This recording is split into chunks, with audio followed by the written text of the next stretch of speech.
Voilà, donc bienvenue Hugo, et je vous passe la parole avec grand plaisir. Merci Madame la Présidente, cher Daniel, merci. Merci de votre invitation et je profite même pour vous remercier d'avoir accueilli dans votre compagnie.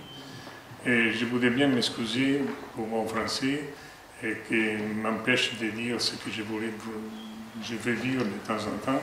Donc j'espère que malgré ça, vous pourriez comprendre ce que je vais vous transmettre.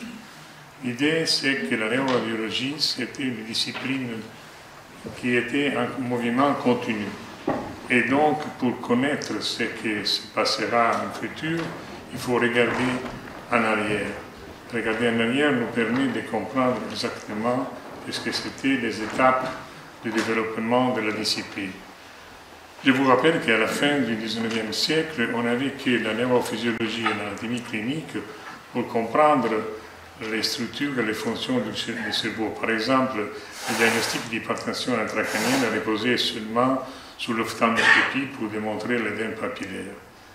C'est à ce moment-là que la découverte des röntgen de rayons X était en même temps que le développement de l'anesthésie et de la chirurgie antiseptique. Donc, on était prêt pour commencer à explorer chirurgicalement le cerveau. Mais on avait besoin d'instruments de diagnostic. Et la neuroradiologie était la première sous-spécialisation de la radiologie. Une radiologie du cerveau et de la moelle, techniquement très exigeante car elle cherchait à explorer les structures intracrâniennes complexes cachées par les structures osseuses. C'est pour cela que la neuroradiologie a profité de plus en plus des progrès de la technologie. Et l'évolution a traversé de nombreuses phases. Au début, en même temps que la découverte de la X, un anatomiste, M. Winkler, avait fait son premier autoportrait radiologique du crâne. Donc la radio du crâne, instrument précieux qui permettait au début de voir le crâne, le squelette et les calcifications intracrâniennes. Évidemment, on a essayé de tirer le plus de résultats dans l'étude des structures osseuses et des calcifications. Et l'industrie, sollicitée par les radiologues, a essayé de nous donner des instruments pour le faire. Déjà, un an après la découverte des X, on a utilisé la radio du crâne pour identifier une balle dans la tête. Et 3 ans après, un diagnostic d'une tumeur hypophysaire faite par l'élargissement de la selle turcique. Schüller, c'était celui qui a profité le plus de ce développement. Il a fait les premières études radiologiques de la pathologie intracrânienne, montrant les signes d'hypertension intracrânienne, les déformations de la selle turcique à la suite des tumeurs intra- et extracellaires et les déplacements de la pinéale par des masses intracrâniennes. Mais on ne voyait pas ce qu'il y avait à l'intérieur du crâne. Vous voyez ici, dans l'image de droite, réalisée par la X, radiographie directe d'une coupe du crâne et du cerveau réalisée par Georges Sanamon à Marseille, qui en effet, la structure complexe du crâne nécessite d'être visualisée par des instruments différents de la radio directe. Et dès le début, on a essayé de visualiser les structures anatomiques à l'intérieur du crâne en profitant d'événements aléatoires qui nous ont donné des idées pour visualiser les structures. Par exemple, la démonstration radiographique de l'air dans les ventricules cérébrales nous a donné l'idée d'injecter de l'air directement pour visualiser les ventricules. C'est Dandy, qui est un neurochirurgien, qui a réalisé ça. Et en même temps, la même chose, injection de l'air dans le sac dural pour visualiser la moelle. Les avantages, c'était très évident. Déjà, la ventriculographie gazeuse permettait d'avoir l'augmentation d'un tiers de diagnostic de tumeurs cérébrales pédiatriques. Encore une découverte accidentale, Sicard et Forestier, en faisant le traitement des sciatiques par l'huile de parvo iodée, injectée par erreur dans le sac dural du lithiodol. Et à travers ça, ils ont pu obtenir la visualisation du sac dural et de la moelle. Donc, ils ont réalisé la première myélographie opaque. À la suite de ça, Dandy a encore utilisé les mêmes produits de contraste pour visualiser les ventricules cérébrales. Produits de contraste différents, toujours radiopaques, a été utilisé pour visualiser les vaisseaux cérébraux, soit les artères que les veines. Et Gasmonis a réalisé ça en premier, avec plusieurs échelles. Donc, on avait besoin de quelque chose réalisé par l'industrie, et l'industrie suédoise à l'époque, Elema Schenand, a réalisé des instruments pour faciliter l'examen du crâne, les craniographes, et pour permettre l'étude de série du passage du produit de contraste des artères à les veines. C'est l'angiostéréographe. Donc vous voyez l'industrie sollicitée par les radiologues qui réalisent des instruments. Encore l'industrie médicale, pharmaceutique, qui nous donne un produit de contraste hydrosoluble, donc résorbable, pour visualiser la myélographie. À la suite de ces développements, c'est en Belgique, à Anvers, en 1960, qu'on a eu la première fondation du groupe de travail de neuroradiologie au sein de la Fédération mondiale de neurologie. C'est justement M.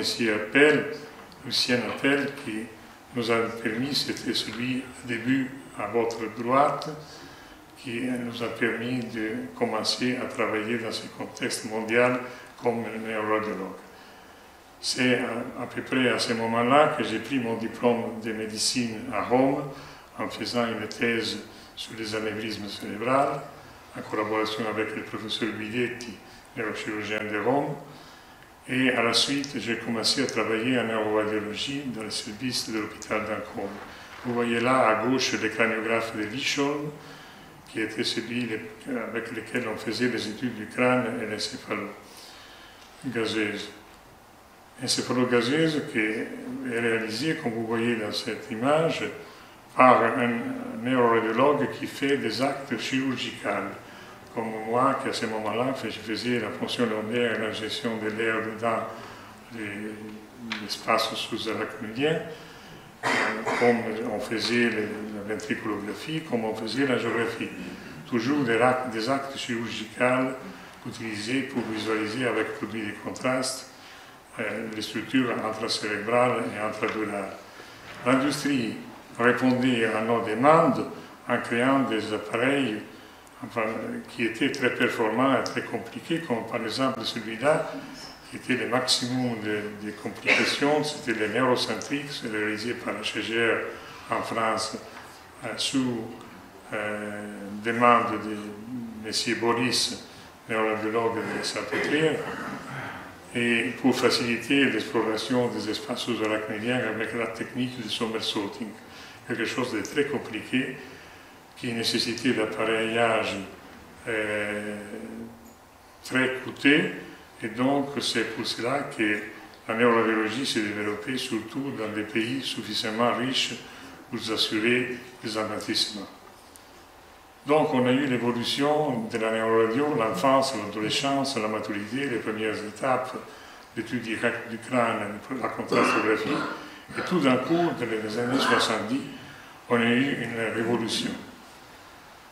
Dans les années 70, l'application dans le domaine médical des progrès des informatiques, essentiellement d'origine militaire, a conduit à la mise en œuvre de méthodes d'analyse de densité, c'est-à-dire la tomodensitométrie, une méthode quantitative, analytique, non plus seulement analogique.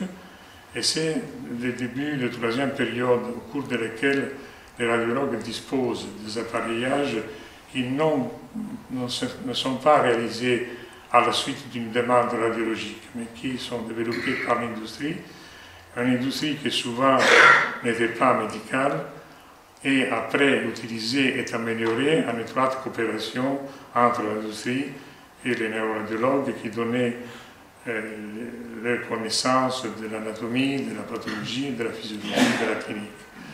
C'est l'exemple de ça, c'est le développement de la tomodensitométrie par M. Hansfield, chez la firme IMI. La firme IMI, qui n'était pas une firme médicale, qui était une firme bien connue dans un autre monde de l'entreteniment, et surtout ils avaient à l'époque beaucoup d'argent à cause du fait qu'ils avaient sous contrat les Beatles.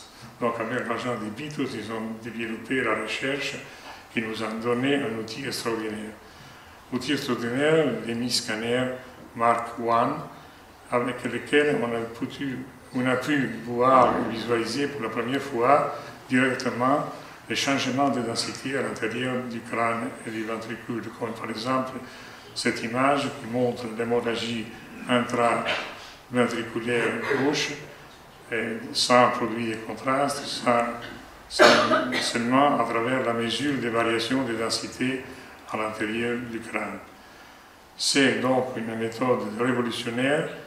Vous voyez ici un petit exemple. À gauche, vous avez le diagnostic d'une tumeur cérébrale temporale par angiographie et par cystographie, ingestion de produits de contraste dans la cavité de la tumeur. Et à droite, vous avez le même résultat à travers la tomodensitométrie, sans produit de contraste, sans intervention chirurgicale ou après produit de contraste intraveineuse pour montrer l'hypervascularisation du noyau tumoral. Donc des avantages extraordinaires qui sont bien évidents. Ici, dans ce cas que je dois à la cortésie de Mme Valerio, qui montre les altérations structurales et de densité d'une tumeur cérébrale de glioblastome après produit de contraste. Vous voyez l'équivalence entre l'image tomodensitométrique et l'image anatomique. Des évolutions des techniques pouvaient nous donner aussi une évaluation différente des structures crâniennes, comme dans cette fracture crânio-faciale. Vous voyez la reconstruction tridimensionnelle nous donner la possibilité de visualiser très bien l'altération structurale et d'envisager le traitement. En même temps, pour le même développement, nous ont donné un autre instrument très performant. Je vous souligne que la tomodensitométrie, c'est un instrument monoparamétrique, c'est-à-dire qu'on utilise seulement la mesure de densité. Par contre, la résonance magnétique, développée à la suite de la résonance magnétique nucléaire utilisée en chimie analytique, c'est multiparamétrique. Vous voyez ici le premier appareil prototype dans l'atelier Philips d'Eindhoven et le résultat d'une image sagittale du crâne réalisée encore par Mme Valerio. Vous voyez ici donc finalement qu'on a à travers la résonance magnétique la même démonstration des structures intracrâniennes qu'on avait auparavant par radiographie directe d'une coupe sur le cadavre réalisée par Georges Salamon. Et alors on a un instrument merveilleux pour faire de l'imagerie anatomique. Une imagerie anatomique qui est multiparamétrique et multiplanaire aussi. Vous voyez par exemple comment peut-on avoir la visualisation par érosion ou par coupe du cerveau, coupe de différentes directions spatiales, et avec ça, vous imaginez les avantages qu'on a du point de vue soit de la démonstration anatomique, soit de la démonstration de la pathologie intracrânienne. On peut avoir même des érosions avec des avantages multiples, donc une pseudo-dissection en vivo. Et la même chose, la multiparamétricité nous donne la possibilité de visualiser les artères intracrâniennes sans produit de contraste, et la même chose au niveau du cou. Et un exemple de ce que c'est la définition de visualisation de la structure, à gauche vous avez l'image d'IRM, de la coupe sagittale d'une tumeur, et vous pouvez voir les limites de la tumeur par rapport au corps calleux qu'on ne voit pas à la NAT-PAT. Donc un instrument merveilleux, en plus multiparamétrique, à travers la spectroscopie, on peut analyser les différents composants métaboliques à l'intérieur du cerveau, l'N-acétylaspartate, signe du cerveau normal, la choline, signe d'hyperactivité des membranes, les lactates et les lipides, signe de pathologie. Donc, on peut voir une cartographie de la répartition, de la distribution de l'N-acétylaspartate correspondant au tissu normal et de la choline correspondant au tissu pathologique pour mieux identifier la diffusion d'une pathologie intracrânienne. Autre avantage, autre possibilité, c'est la visualisation de l'activation corticale à la suite d'une stimulation particulière. Par exemple, vous voyez dans ce cas la stimulation visuelle et l'activation correspondante de la cortex occipital. Autre avantage, la mesure du mouvement brownien des molécules d'eau, c'est-à-dire l'étude de la diffusion. On voit une restriction de la diffusion correspondant à un foyer d'ischémie cérébrale aiguë qui n'était pas évidente avec d'autres instruments. La mesure du mouvement brownien, c'est-à-dire l'étude de la diffusion, peut même être orientée de façon de visualiser si la diffusion c'est isotropique ou anisotropique.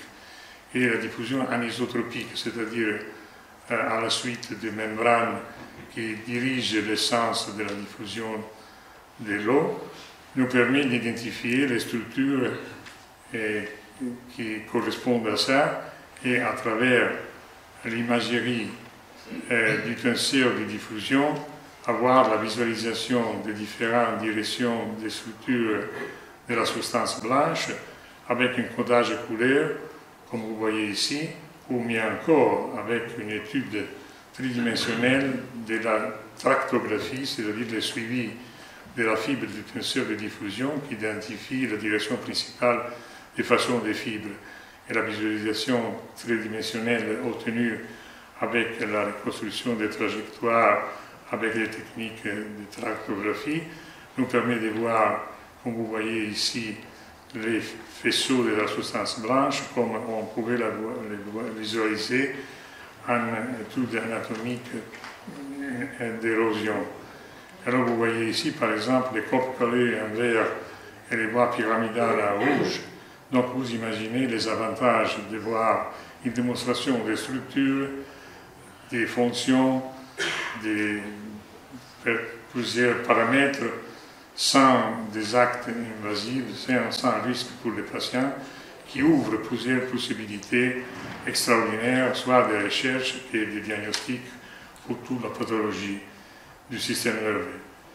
Alors donc, pour conclure, la neuroradiologie a profité largement de l'évolution technologique en tirant parti des nouvelles possibilités offertes, tout comme les marins utilisent le vent et les vagues pour avancer dans la direction souhaitée. On n'est plus lié aux rayons X, on a dépassé les problèmes des rayons X pour continuer à travailler avec les bases anatomiques, physiologiques, pathologiques et cliniques pour continuer à avancer dans ces contextes de diagnostic neuroradiologique. Pour conclure, je voudrais rendre hommage à M. Wackenheim, maître commun de plusieurs de nous, qui faisait un commentaire concernant le fait que la radiologie ayant une date de naissance doit avoir une date de mort. Mais si on dépasse les limites de rayon X et si on va utiliser d'autres ressources technologiques et méthodologiques, on peut finalement avoir l'espoir qu'on puisse suivre les destins de la médecine qui se perdent dans les milieux de temps comme origine et donc probablement prédispose à l'éternité. Je voulais même vous remercier pour l'invitation et pour votre aimable attention. Je m'excuse encore des défauts que j'ai fait de mon exposé. J'espère que je puisse transmettre à vous ce que c'était mon idée du passage merveilleux qu'on a eu la chance de vivre ensemble avec des amis qui sont ici. Et je vous donne les salutations de part de ma ville ancienne située sur la côte adriatique de l'Italie. Bonjour.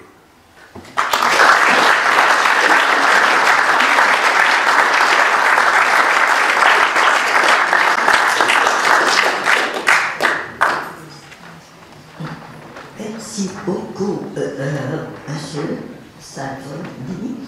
Vous l'aurez compris, il y a encore d'autres cordes à son arc. Monsieur Salvoni est un marin, et comme vous savez, moi aussi, j'adore la voile, et je remercie pour cet exposé et le fait que vous nous avez fait percevoir l'extraordinaire aventure de la neuroradiologie actuelle. Encore merci, et je vais demander à la salle si vous avez quelques questions ou commentaires.